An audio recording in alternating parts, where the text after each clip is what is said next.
بص يا صاحبي، احنا متعودين نسمع عن القضية الفلسطينية من العرب او المسلمين، لكن الجديد ان رئيس كولومبيا نفسه وقف في الامم المتحدة وقال كفاية شد وتنديد، لازم قوة دولية لحماية الفلسطينيين وتحريرهم من الظلم.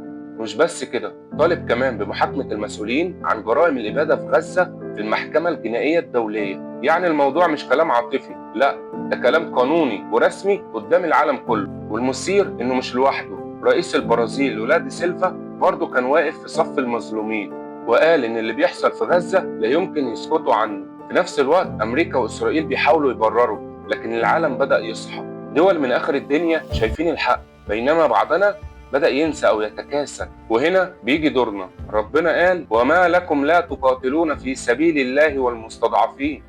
مش لازم بالسلاح، القتال هنا ممكن يكون بالكلمة، بالموقف، بالوعي اللي ما بيتبعش. والنبي صلى الله عليه وسلم قال: أفضل الجهاد كلمة حق عند سلطان جائر. يعني لو حتى كل اللي معاك كلمة قولها. اللي عاوز أقوله، لما رئيس دولة في آخر الأرض يرفع صوته بالحق، إحنا أولى نكون صوت الحق. خليك واعي، خليك شاهد قدام ربنا إنك ما كنتش من الصامتين.